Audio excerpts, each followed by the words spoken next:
the Encyclopedia Test. In June 2017, Pedro Ruiz and Mona Lisa Perez decided their YouTube channel needed more views.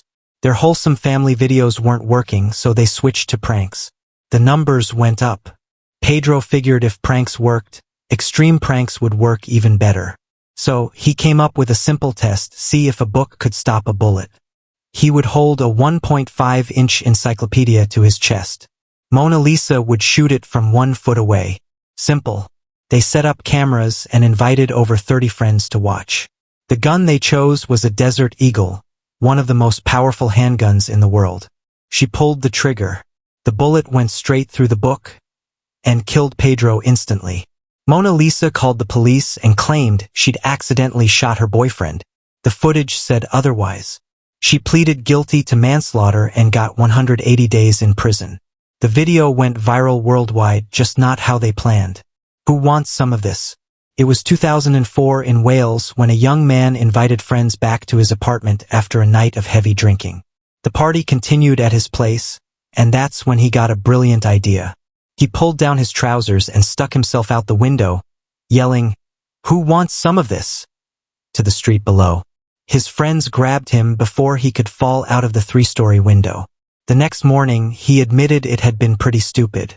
He promised he'd never do anything like that again. That very evening, he was drunk again, and once again, he pulled down his trousers and shouted, "Who wants some of this?" out the window. This time, his friends weren't close enough to grab him. He tumbled out of the 3-story window and died on impact. The Patriotic Hat.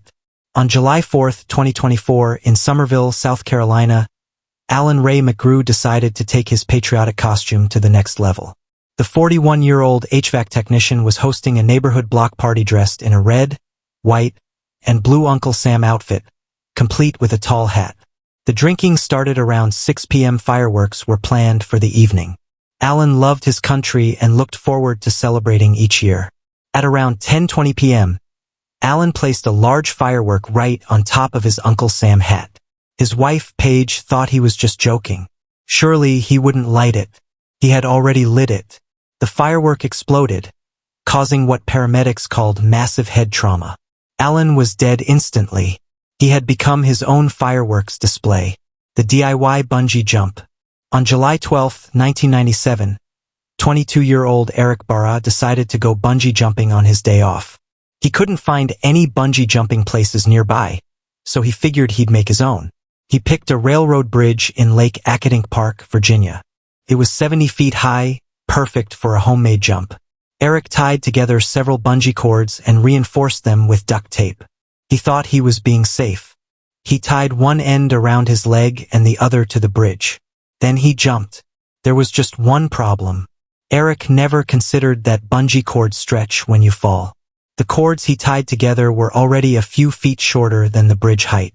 When they stretched, they became even longer than the distance to the ground. Eric hit the pavement 70 feet below and died instantly. A local man found his body the next morning, the bungee cord still attached to his leg. His grandmother told reporters, "He was always so smart in school, the fish that fought back." In 1998, a man from Ohio was hanging out with his friend when he got dared to do something stupid.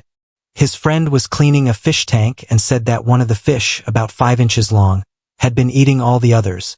The man decided to get revenge. He would swallow the fish whole. He picked it up and gulped it down. But the fish fought back. It got stuck in his throat, too slippery to pull out. He couldn't breathe. He struggled for several minutes while his friend called 911. When paramedics arrived, the man was dead. But the fish was still alive, its tail sticking out of his mouth. Both the man and the fish died. The Scooter Duel. In 2004, 2 Taiwanese college students met up one evening for drinks. They soon discovered they both liked the same girl. Instead of letting it go, they decided to settle it like men. No rock, paper, scissors. No coin flip. They would joust. On scooters.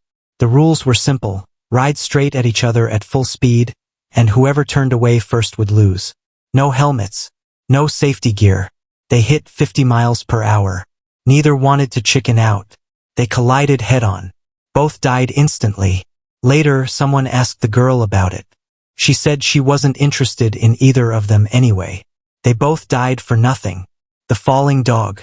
In Buenos Aires, Argentina, a little poodle named Kachi was playing on a balcony.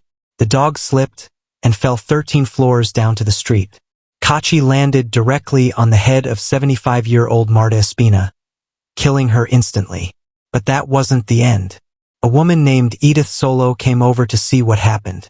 While distracted, she stepped into the street and was hit by a bus. She died too. Then, an older man who witnessed both incidents collapsed from a heart attack and also died. One falling poodle killed 3 people in 5 minutes.